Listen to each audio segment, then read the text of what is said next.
Arkadaşlar merhaba. Umarım görüşmeyeli güzel şeyler yaşamışsınızdır. Hayatınızda her şey yolundadır.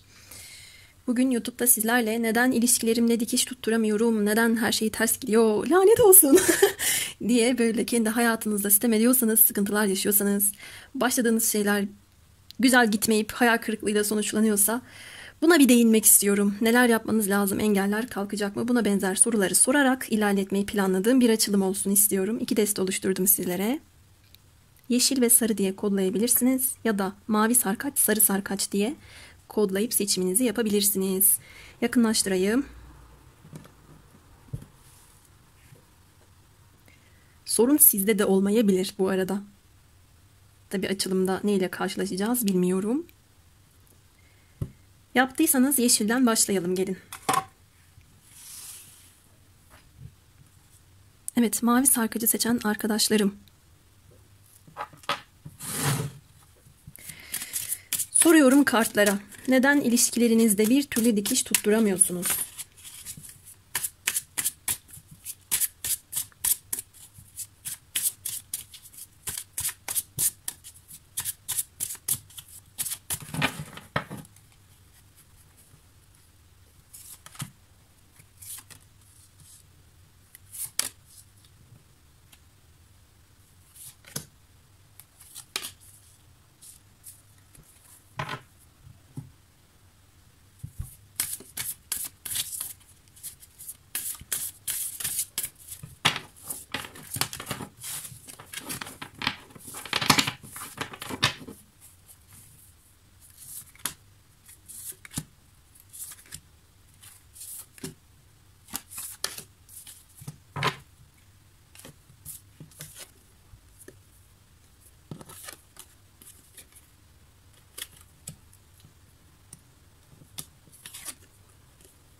Ben bu açılımı hem birinci hem ikinci deste için şu şekilde yorumlama kararı aldım.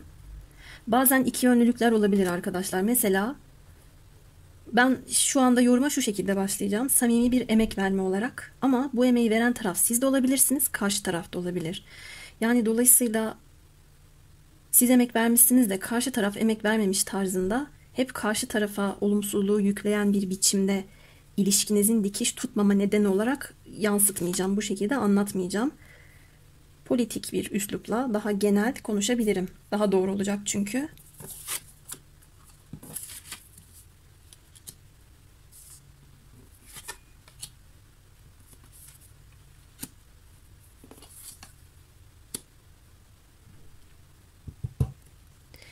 Evet, neden ilişkilerinizde dikiş tutmuyor? Her şey niye ters gidiyor? Niye hayal kırıklığı duygusunu bir şeylerin başında ya da ortasında tadıyorsunuz? Yaşanan ayrılıklar her iki çiftte de kendi iç dünyasındaki yaratıcılığı tetikleyen, nerede neyi fazla yaptınız, nerede neyi eksik yaptınız bunu görmenizi sağlayan bir şeymiş. Sizi kabuk değişimine yönlendiren ve ruhunuzda neye ihtiyaç var, ruhsal dengenizi nasıl sağlayabilirsiniz, bunu size göstermekle yükümlü şeyler yaşamışsınız. Bunu göremediğiniz anda ya da bunun üzerine eğilim göstermeyip başka şeylere eğilim gösterdiğiniz anda dengelerin bozulduğunu ve ilişkilerinizin dikiş tutmadığını kartlar söylüyor. Samimi emek vermek, vermemek, verdiğini zannetmek, tamamen ben merkezci şekilde hareket edip bazen güçlü iradeli hissedeceğim diye, güç benim elimde olsun diye davranışlarda bulunup orta yolu bulmak ya da bir ilişkinin içerisinde birlik beraberlik duygusuyla hareket etmemek diğer bir nedenmiş. Ego noktasında sıkıntı yaşayan, egosuyla üst benliğini ayırt edemeyen kişi ya da kişiler olabilirmiş. Yan yana bir de hakimiyet isteği gelmiş. Bunca zamandır belki siz gücünüzü gösterebileceğiniz ya da ben başına vurayım da elinden ekmeğini alayım, benim sözüm, benim hükmüm geçsin istediğiniz kişilere denk gelememiş olabilirsiniz. Bu davranışlarınız karşı tarafa sıkıntı yaratmış olabilir veya tam tersi.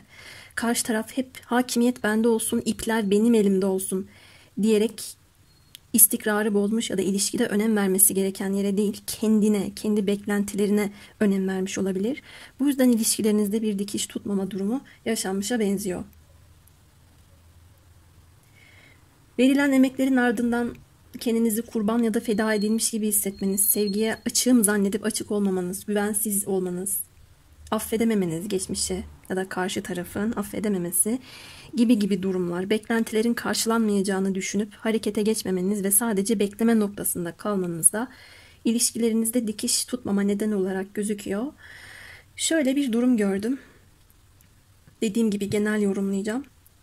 Bir ilişkide emek vermektense daha yüzeysel ilişkilerde ya da sadece tutku bazında bir durumu yaşamayı tercih edenleriniz de olabilir sürecin sonunda. Ya da eğilim gösterip emek sarf ettiğiniz kişi eğer sizseniz karşınızdaki kişinin size yüzeysel yaklaştığını, sadece ben onun için bir arzudan ya da tutkudan ibaretim ya da ibaretmişim dediğiniz bir durumu fark ettikten sonra hayal kırıklığına uğrayıp buradan da umduğum şey çıkmayacak, burada da ben beklenti geliştirmemeliyim, bu kişiye de bel bağlamamalıyım diyerek bir durumun içerisinden kırılarak çıktığınız gözüküyor. Böyle bir senaryo da var arkadaşlar. Peki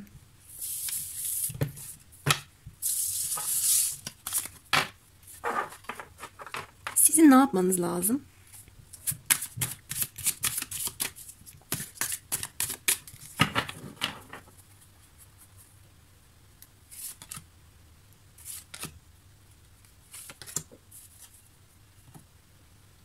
Rumi kartları neye dikkat etmenizi istiyor?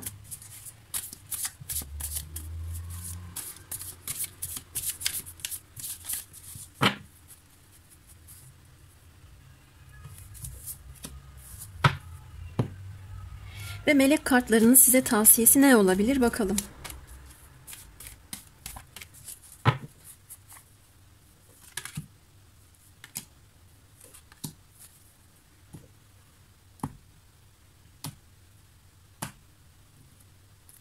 Ben burada bir sürü melek kartı çıkardım ama ilk açtığım duruma göre elime alacağım. Deste seçiyorum şu an.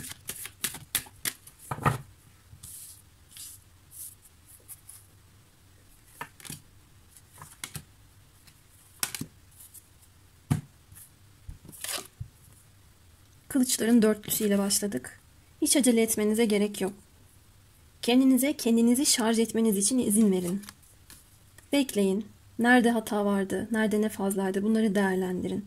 Kırılan kalbinizi onarın. Başkasının gelip de onarmasını beklemeyin. Şifada güç de sizin içinizdeymiş. Kendiniz için en doğru seçimleri yapıp hangi konularda mükemmelliyetçisiniz, hangi konuları istiyorsunuz, hangi konuları biraz daha dengeye getirip belki beklentilerinizi değiştirip farklılaştırabilirsiniz. Bunun üzerinde yoğunlaşmanız gerektiğini söylüyor. Ben şunu fark ettim bu açılımın şu kısmında. Heves etmek, mutluluk, neşe, iyimser olmak gibi duygu durumlarınızı kaybetmiş olabilirsiniz. Bunları tekrar tatmak, bunları yaşamakla ilgili kendi içinizde bir mutsuzluk noktası çıkmış. Bunu düşünüyorsunuz. Bunu bulabileceğinizi görüyorum ben. Bunun için cesaret gerekebilir. Cesurca seçimler yapmanız gerekebilir. Her şeye rağmen aşkı seçiyorum da diyebilirsiniz. Bakın burada aşıklar daha farklı resmedilmiş bir aslanla beraber. Belki gurur yaptığınız, belki kibre kapıldığınız, farkında olmadan buna benzer gölge duygular çalıştırdığınız olabilir. Ya da seçtiğiniz partnerler böyledir. Ama onların size yansıttığı bir durum var işte. Kendi içinizdeki bir şeyi tetikliyor. Mesela ben sanatsal yaratıcılık gördüm. Belki resim yapmak, belki bir şeyler yazıp çizip karalamak. Buna benzer bir şeyi, ürünü ortaya çıkarmanızla ilgili. Ya da kendinizi keşfetmeniz, kendi gücünüzü keşfetmeniz, kendi gerçeklerinizi elinize almanızla ilgili bir durum yansıtılıyor size.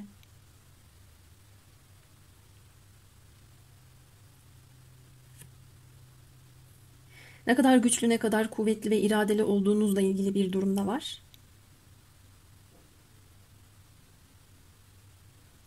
Aşka yeniden sıfırdan başlayabileceğinizi görüyorum. Burada özellikle de bir inançsızlık, bir umutsuzluk durumu söz konusuysa ya da artık benden geçti, bir şeylere başlayamam sıfırdan diyorsanız ben burada öyle bir durum görmüyorum. Rumi kartınız ne söylüyor bakalım. Mevcut dünya rüyadır, uyuyan ise gerçek olmasını düşler diyor.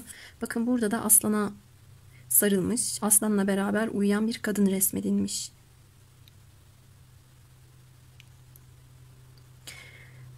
Burada geriye çekilip düşünmeniz gereken noktada yanılsamaların dışına çıkmanız gerekiyor.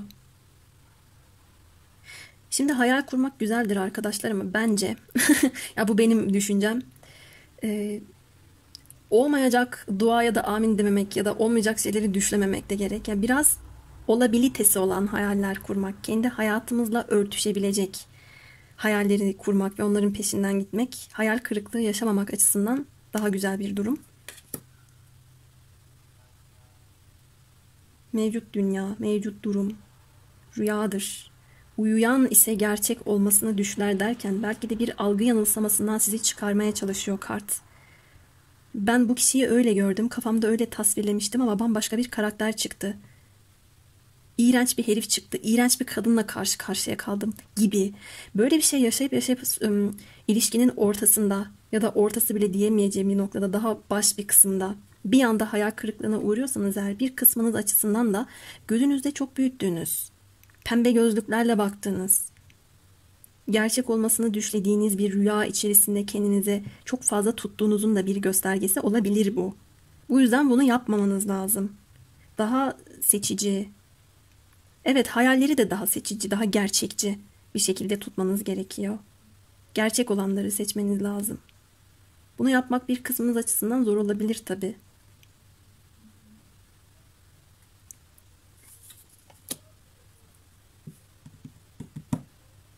Bakalım melek kartları ne söylüyor? Bir yandan da hala bakıyorum neler çıkabilir diye. Yeni psikik ve ruhsal deneyimler dünyaya ve kendine bakış şeklini değiştiriyor. Ruhsal yeteneklerinin çalışma, dua ve meditasyon yoluyla açılmasına izin ver diyor. Yaşadığınız şeyler sizin kendi içinizde bir durumu açığa çıkarmış demiştim. Bunu fark etmediyseniz ruhsal anlamda bir yol kat etmişsiniz. Böyle bir öğretisi olmuş. Neden ilişkinizde dikiş tutturamıyorsunuz ilişkilerinizde? Psikik ve ruhsal olarak bir deneyim kazanmanız gerektiği için. Hem dünyaya hem kendinize bakış şeklinizle ilgili bir durumda. Size mesaj veriyor kartlar. Bakış açınızı değiştirmeniz gerektiği için olabilir. Ya da karşınızdaki insanın bakış açısını değiştirmiş olabilirsiniz. Ruhsal yetenek derken diyelim sizde böyle bir yapı var, böyle bir özellik var, karşınızdaki insanlarda yok. Neden dikiş tutturamıyorsunuz? Böyle aynı frekansta olmadığınız için. Sizin akrediniz o kara der.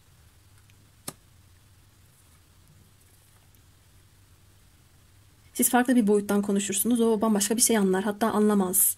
Böyle olduğu için de dikiş tutturamamış olabilirsiniz. Eğitim, öğretim, çalışma bu zamanda yaşam amacına ve kişisel gelişimine yardım eder. Bu süreçte melekler sana yol gösterecek ve yardım edecek diyor. Aptal kartıyla beraber geldiği için deneyimlediğiniz şeyleri yanınıza alıp iç sesinizi dinleyerek hareket etmeniz gibi daha fazla algıladım. Her yaşadığınız şey sizin için bir öğreti olmuş. Ama bu öğreti, ben artık bir şeylere küstüm ya da daha seçiciyim derken, burada daha seçici ya da kural, kriter koyma noktasında daha kibirli bir tarafa gitmediğinizi fark etmeniz gerektiğine dair bir mesaj olabilir. Kişisel gelişim derken kendi değerimi biliyorum tarzında bir cümle kurmanızın ardından aslında bu kendi değeriniz değil, belki de egosantrik bir cümle olabilir. Bu ikisi arasındaki ayrımı yapmanız lazım. Tabii eğitim, öğretim ve çalışma derken burada kariyer hayatı, okul hayatı, bu ve buna benzer bir mesaj da aktarılıyor olabilir. Şu anda yaşam amacın senin bu. Bunu da aktarabilir arkadaşlar kart. Önce bir şurayı halledebilirsin de diyebilir. Arzu ve niyetlerin üzerine meditasyon yaparak doğada tek başına zaman geçir. Olumlu bir bakış açısı kazanmak için meleklerden yardım iste. Evet, olumsuz bir bakış açısı içerisinde olduğunuzu görüyorum. Çaresizlik, korku gibi olabilir. Olumlu bir bakış açısıyla, olumlu düşüncelerle olmayacak şeylere ya da kendi hayatınızdan çok ya da kendi durumunuzdan çok başka şeyleri kafanızda kurup düşünmeniz arasındaki farkı da burada söyleyebilirim size. Bir lila geldiği için niyeyse 7. çakra diyesim geldi. İnançsızlık, umutsuzluk, sistemle bağlantınızın kopması, bağlantısızlık.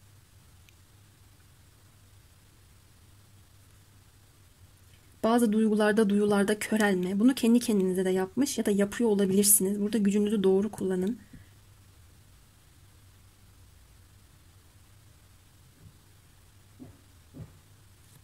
Eğer çok fazla düşünce duygu değişimleriniz varsa aynı zaman diliminde farklı farklı düşünceler, farklı farklı duygular içindeyseniz kendinizi, hayallerinize biraz sabitlemenizle ilgili geri çekilip neye ihtiyacınız var bununla ilgili durumları da düşünmeniz gerekmekte. Devam ediyorum. Bağışlamaya istekli ol dedi.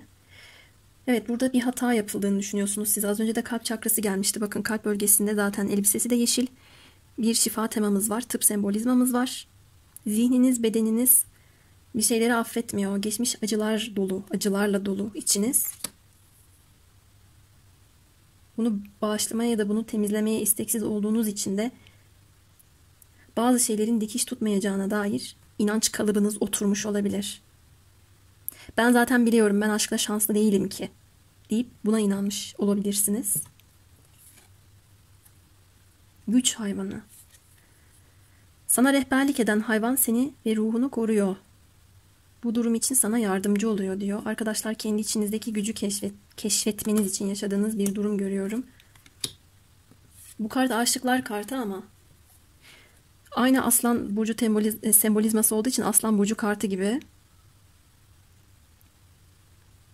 O da gücü bize temsil ediyor çünkü. Güç kartı. Şunu bir diyesim geliyor sürekli. Kendi üzerinize uyguladığınız güç. Kendi içinizdeki güç. Buna odaklanın. Ya da tabii size rehberlik eden bir hayvan olabilir. Hadi hemen ona da bakalım mı? Şunu açmadan. Bakalım neymiş rehber hayvanınız. Yarım kalmasın. Ben öyle eksik rehberlik sevmiyorum.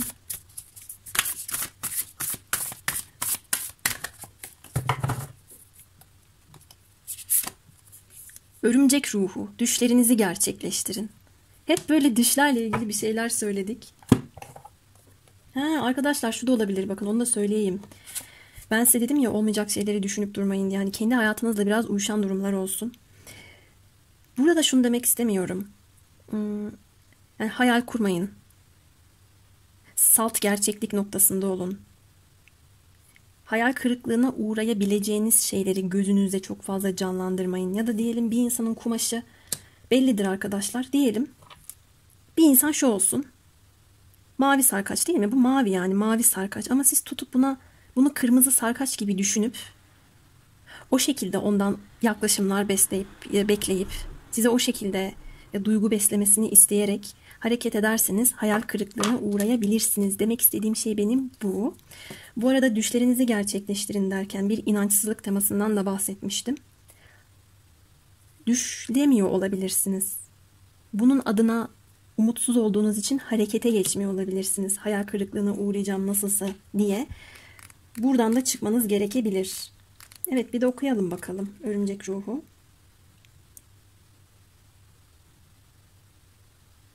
Diyor ki, koruyucu mesajı okuyacağım. Gerçekliğin düşlerinizle dokunmasını mı bekliyorsunuz? Düşlerle dokunmuş ama hiçbir zaman tamamlanmayan bu yapışkan ağa mı takılıp kaldınız? Siz bu dokumada üstünüze düşeni yapmadıkça bu niyet ipi düşleri bir gerçeklik haline getirmeye yetmez. Örümcek ruhu her şeyi sizin yerinize kutsal ruh yapmayacağı için kendinizi üretken ve çalışkan olmaya adamadığınız sürece planlarınızın kısa süreli olacağını bilmenizi istiyor. Sihrin harekete geçirilmesi gerek. Onun için bugün eyleme geçerek hayalinizi gerçekleştirmeye başlayın. Ne yapmak istiyorsunuz? Neyi feda etmeye hazırsınız? Sizi sınırlayan inançlarınızdan vazgeçebilir misiniz? Hayaliniz dokunmaya değer. Bugün hayalinizi gerçekleştirmeye yönelik atacağınız küçük bir adımı seçin. Unutmayın, kutsal ruh sizin dokumacı ortağınız. Sadece ipi ilmek haline ilk sizin getirmeniz gerekiyor. Sonra üstünüze düşeni yapmaya devam edin diyor. O kadar açıklayıcı ve güzel oldu ki. Son kartımızı da açalım. Atölye çalışmaları ve seminerler. Konuşma yapmak ve konuşmalara katılmak ruhsal yolunun ve amacının bir parçası. Öğretmeye ve öğrenmeye açık ol dedi. Ben sizin evet acele etmemeniz gerektiğini düşünüyorum. Ama böyle bir kenara köşeye çekilip de karalar bağlayıp umutsuzluğa, inançsızlığa gömülüp harekete geçmeyen bir enerjide takılıp kalmanızı da istemiyorum. Hem geçmiş teması geldi, hem yeniliklerle ilgili bir durum geldi. Ben size böyle söyledim ama buradaki örümcek ruhunu okuduğum kişi siz de olmayabilirsiniz. Dediğim gibi iki yönlü yorumlayacağım demiştim. Konuşma yapmak ya da daha sanatsal bir aktiviteyle düşüncelerinizi, duygularınızı aktarmakta bir diğer tavsiye edeceğim şey olabilir. Evet, benim mavi sarkaç için söyleyeceklerim bu kadardı. Şimdi hemen öteki destemize geçiyorum. Evet, sarı sarkaca geçiyoruz. Bakalım sizin neden ilişkileriniz dikiş tutmuyor? Neden her şey ters gidiyor? Neden hayal kırıklığına uğruyorsunuz? İlk destede söyledim, size de söyleyeyim. Burada sanki sorun sizdeymiş gibi ya da sadece karşı taraftaymış gibi yorum getirmeyeceğim. Ortak ele alacağım. Siz almanız gereken mesajları alırsınız.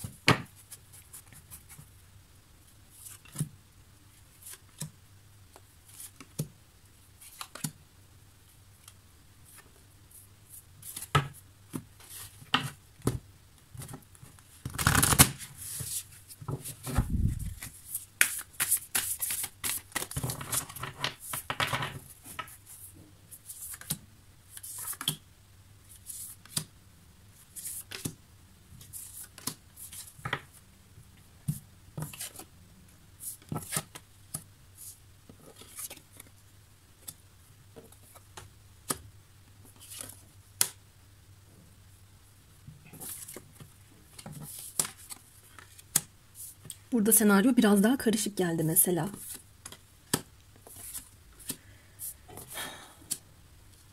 Bu ne? Şimdi geçmişe hala saplantılı olmak, geçmişi bitiremeden, geçmişi unutamadan yeni ilişkilere adım atmak. İlk sebep ilişkilerde dikiş tutturamama nedeni. Bu dediğim gibi hem siz olabilirsiniz hem karşı taraf. Dolayısıyla daha bağlantıda olmayı seven, daha rüyalarla, hayallerle emek vererek, fedakarlık yaparak bir şeyler yaşamak isteyen tarafın aniden bir hayal kırıklığı yaşadığı, kalp kırıklığı yaşadığı veya ben üçlü bir durumun ortasındayım diyerek yıkım teması içerisinde olduğunu görüyorum. Neden ilişkilerinizde dikiş tutturamıyorsunuz? Şu da olabilir. Birinden hoşlanıyor olabilirsiniz ama bakıyorsunuzdur hayatında biri var. Devam ediyor olabilirsiniz bu kişiyle ama bir şekilde olmuyordur. Yanlış seçimler yapılıyordur ya da doğru seçimler yapılıyordur. Kendinizi bir boşlukta hissediyor olarak bulabilirsiniz. Bu da bir kısmınız açısından böyle. Ama bakın burada çok olumsuz kartlar da var. Tam merkezde bir yıkım teması gelmiş, korktuğunun başına gelmesi. Eyvah yine mi üçlü bir durum, eyvah yine mi aldatıldım ya da aldatılacağım tarzında karşılıklı korkularınız olabilir. Ya da ben gider yine yanlış birisini seçerim, gider yine yanlış birine saplantılı olurum, hayatımı rezil ederim gibi bir düşünce de çalıştırıyor olabilirsiniz karşılıklı. Plüton etkisini ben çok gördüm burada. Aşırıya kaçan durumlar fazla. Cinsel bir tema olabilir. Girdap içerisinde hissediyor olabilirsiniz bir yerden sonra kendinizi. Dikiş tutturamamaktan ziyade ben bu sarı sarkaçta şuna benzer bir durum gördüm. Başlayıp biten bir durum ya da o orada kaldı, dikiş tutmayacağı belli dediğiniz bir durum değil. Zorlama bir şeyler görüyorum. Dikiş tutturamadığınız bir duruma saplantılı olduğunuzu görüyorum veya karşı tarafın böyle olduğunu görüyorum. Aşırıya kaçan tavır tutumların sürece zarar verdiğini görüyorum.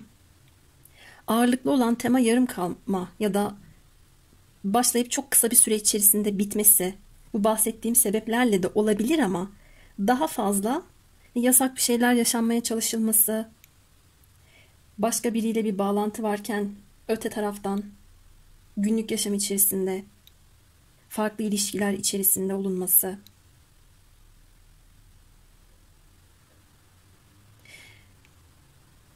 cinsel saplantılar da görüyorum. Hepiniz için senaryo değişecektir. Bir kişinin evli olduğunu fark etmeniz ama fark ettiğinizde bir şeylerin geç olduğunu da algılamanız. Hani artık bir duygu besledim, içimde bir şeyler belirdi çoktan O benim ruh eşim, ikiz ruhum da diyebilirsiniz. Bir kısmınız açısından da bu kavramlara saplantılı olmak olabilir arkadaşlar. Ama o benim ikiz ruhum. Ya hayatındaki kişi üçüncü kişi. Böyle diyen arkadaşlar da çok var. Bu da kendinize aşırıya kaçan bir tavır tutum olduğundan korkularınız, kaygılarınız ya da gizli saklı bir takım durumlar ilerleyememe nedeniniz olabilir. Arkadaşlar burada yüzleşmeler geliyor. Açık seçik şekilde masaya yatırılmış ve konuşulmuş, kartların açık oynandığı durumlar geliyor. Neden ilişkilerimde dikiş tutturamıyorumun bir kısmınız cevabını çok iyi biliyorsunuz gibime geldi kartlarıma baktığımda. Geçmişe takılı olanlar, hala geçmişi bekleyenler, telafi bekleyenler, barışma isteği içerisinde, hala ben geçmişteki kişiye bağlantılıyım, bu yüzden yeni ilişkilerimde dikiş tutturamıyorum diyenlerinizi de görüyorum. Geçmişe aşırı derecede saplantı da var. Akrep burcuyla başlamışız, Boğa burcuyla bitirmişiz. Zıt bir tema çalışıyor burada.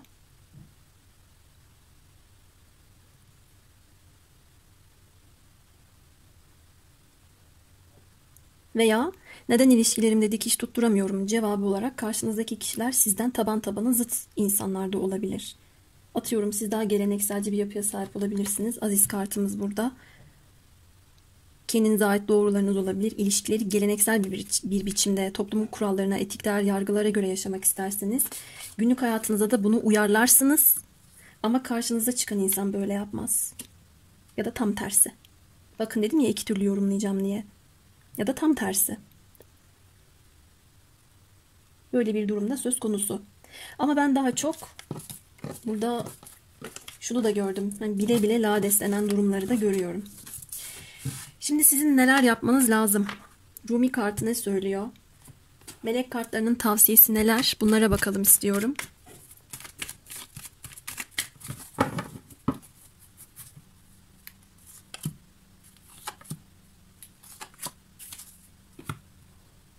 Evet, Rumi ne söylüyor?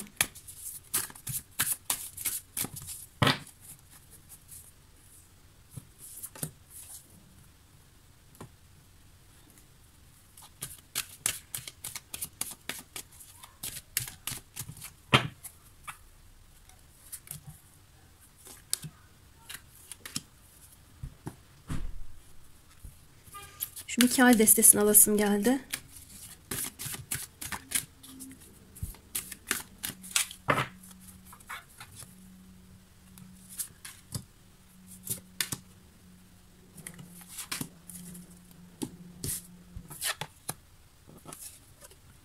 Kırmızı çizgileriniz olsun. Bunu dediğim dedik, çaldığım düdük tarzında söylemiyorum. Gerçekten sınırlarınızı koruyun. Kırmızı çizgileriniz olsun arkadaşlar. Şimdi saplantılar kartı da gelmişti. Belki de size saplantılı olan birisi var. Bu yüzden bu enerjiden çıkamadığınız için yeniye yer açamıyorsunuz. Ya da tam tersi, sizin saplantılı olduğunuz birisi var. Oraya, anılara, geçmişe, bu kişiye o kadar çok tutunuyorsunuz ki bu durumun size zarar verdiğini ya da yeni enerjilere kendinizi aktaramadığınızı, böyle bir şeye ihtiyaç duyduğunuzu fark edemiyor bile olabilirsiniz. Size de tavsiyem, eğer içinizde bastırdığınız, tuttuğunuz şeyler varsa yazabilirsiniz. Yazıp kendi isteklerinizi anlayabilirsiniz. Neden her şey ters gidiyor'nun cevabı da burada gelmiş. Kendi içinizde hissettiğiniz bir duygusal boşluk, açlık, yalnızlık ya da çaresizlik duygusu var. Bir kişinin ya da birilerinin sizi kendi bencillikleri yüzünden sizi kontrol etme ya da aşırı davranışlarını sizin üzerinize yükleme durumu yüzünden kendinizi kötü hissetmemeye çalışın. İlişkileriniz eğer bu yüzden bittiyse, bu yüzden dikiş tutturamadığınızı düşündüyseniz, bunu da yazarak daha iyi sorun nereden kaynaklanıyor bulabilirsiniz. Şimdi evet, bu para beşlisi kartı, olmayanla odaklanmak, yalnız hissetmek, her kartın bir sürü anlamı var. Ama burada sizden bana geçen şöyle bir durum oldu. Yalnızlık, belki reddedilme, belki dışlanmışlık hissiyatı ya da sevilmeme olabilir, duygusal yaralar olabilir. Ama bunların köküne inmemiz gerekiyor. Bu nereden kaynaklanıyor? Sevilmeme. Tamam. Ama bu çok yönlü bir şey. Duygusal olarak mı? Fiziksel olarak mı? Hangi ihtiyaç doğrultusunda açığa çıkan bir duygu oldu? Ben sevilmemeyi birinin gelip benim elimi tutmaması şeklinde de yorumlayabilirim. gelip saçımı okşamaması şeklinde de yorumlayabilirim. Siz hangisiyle yorumladınız? İçinizde nasıl bir şey eksikti de bu kişi gelip onu tetikledi? Bunu bir yazmanızı istiyorum. Yazarak anlamaya çalışın. Rumi ne diyor bakalım? Kılıçları nasıl gelmiş? İlahi adalet, kutsal otorite ve yüzleşme kartıdır. Parlatılmış kılıç gibi ol, pasından arın diyor. Aşırılıklarınız da olabilir. Aşırı kontrolcü de siz olabilirsiniz. Şimdi ben az önce aşırılıklar dedim. Saplantılı, takıntılı olmak dedim. Burayla alakalı da bir yüzleşmeler yaşamanız gerekebilir. Gerekirse bu saplantılı halinize, kontrolcü halinize, eğer bu sizdeyse kesip atın, karşınızdaki kişideyse de öyle yapın. Şunu da istemiyorum tabii. Bu da doğru bir davranış değil. Dedim ya şurada kurallarınız, kriterleriniz olsun diye. Bunu ilk destede de söyledim. Şimdi kural, kriter oluşturmakla, kendi benliğimize saygı duymakla ego arasında da çok ince bir çizgi olabilir. Siz egonuzu beslediğinizde de kendinizi çok ayrı öte bir noktada gördüğünüz için mi, ben bulunmaz Hint kumaşıyım tarzında kendinize baktığınız için mi kural kriter ortaya döküyorsunuz? Yoksa size yapılmasını istemediğiniz bir davranış. Bu benim karakterime, bu benim özüme ters bir davranış dediğiniz için de bunu yapıyorsunuz. Buraya odaklanmanız lazımmış. Bakalım başka ne söylüyor? Zafer. Çok güzel. Duaların duyuldu ve kabul edildi. İnancını koru diyor. Evet arkadaşlar. Burada ilişkilerinize ters giden bir durumla ilgili bir anahtar, bir çözüm elde edeceğinizi algıladım. Sen doğal bir danışmansın. Pek çok kişi senin verdiğin güvenden ve yol göstericiliğinden yararlanıyor dedi. Karşınızdaki insan ya da karşınıza çıkmış olan insanlar sizden verdiğiniz güvenden ve yol göstericiliğinizden yararlanmış. Şimdi bunu faydalanmak ya da sömürmek gibi yorumlasam mı? Ya da siz farkında olmadan ona böyle bir yararınız mı dokunmuş da siz de kendinizin doğal bir danışman olduğunuzu fark etmişsiniz şekliyle mi yorumlasam? Bir kısmınız açısından ilk yaptığım yorumda geçerli. Çünkü emek vermişsiniz ama karşınızdaki kişi sizi tercih etmemiş gibi bir senaryo da gördüm az önce. Sonra kendinizi dışlanmış ya da istenmemiş gibi hisseden taraf kalmış olabilirsiniz. Böyle bir durum da var, işin gerçeği. Üzüntü ve endişelerini biz meleklere teslim et, üzerinden yükünü almamıza izin ver diyor. Özellikle de böyle bir durum söz konusuysa bağışlamama, kalbi kapatma, inanmama, üzülme, güvenin kırılması gibi durum olabilir. Pasından arın. Buradaki pasta bu olabilir arkadaşlar. Korku, endişe, üzüntü, kaygı. Devam ediyorum. Zaten içimden Mikail'i seçmek geldi. Bize korku duygusu, cesaretsizlik gibi duygulardan uzak durmamız gerektiğine dair mesaj verir. Kendini bağışla, sen yanlış hiçbir şey yapmadın. Çok az bir izleyicim şöyle bir noktada sanki siz biriyle beraber olmuşsunuz ama bu kişinin başka birisiyle daha beraberlik yaşadığını bilmiyor olabilirsiniz. Öğrendiğinizde yıkılmış olabilirsiniz. Ya da tam tersi karşınızdaki insanın hayatındaki insan yıkılmış olabilir gibi. Senaryolar çeşitlenir her ne kadar deste seç olsa da. Ama burada diyor ki sen kendini bağışla, yanlış bir şey yapmadın. Duam, kendimi suçlama duygumu serbest bırakmama ve kendimi bağışlamama yardım etmeni istiyorum. Başbenek Mikail, lütfen bana tüm öfke ve korku duygularımı serbest bırakırken rehberlik et. Kendimi merkezimde ve huzurlu hissetmeme yardım ettiğin için teşekkürler. Kendi merkezinizden çıkmışsınız. Buna ihtiyacınız da var. Çok tatlı, yeni başlangıçlar ve taze bir sıçrama diyor. Artık geçmişi serbest bırakıyorsunuz. Yepyeni başlangıçlara hazırsınız. Zafer sizinle.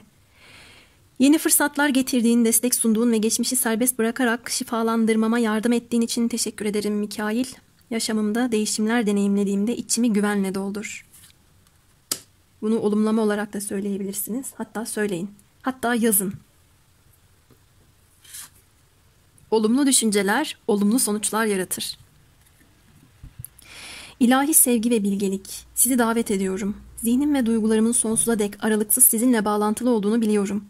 Yüksek bilincimden her kişide ve her olayda mevcut olan sevgi ve ışığın farkındalığı içinde olmasını istiyorum. Burada yüksek bilinç çalışıyor. Dünyevi boyuttan ziyade. Yüksek benliğiniz çalışıyor arkadaşlar. Mevcut olan sevgi ve ışığı görerek bir farkındalık durumunuza işaret ediyor. Mahkeme kartıyla açmıştık zaten. Yüksek bilinç demektir. Farkındalık demektir. Her ne yaşadıysanız burada ilahi olarak gelmiş olabilir bir yıkım. Size bir öğreti, daha doğal bir danışman olmanız, çevrenizdeki insanlara da bu özelliğinizi yansıtabilmeniz amacıyla Yaşadığınız aşk ilişki durumu sizi farklı bir aşamaya taşımış olabilir. Hatta çoğu arkadaşımın spiritüel konularla ilgili yeteneğinin yaşadığı deneyimlerle beraber burada başka kişilere yardım etmesi durumunda görüyorum. Bu yetenek açığa çıkmışa da benziyor. Başka insanlar da sizin yol göstericiliğinizden yararlanacak olabilir. Böyle bir durumda görüyorum. Olumlu düşünün arkadaşlar.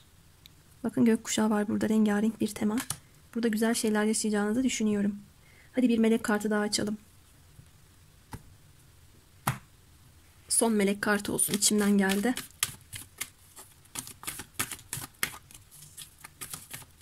Geçmişe de sıkı sıkıya tutunuyorsanız tutunmayın. Bakın burada yenilikler geliyor. Burada 2 tane düştü.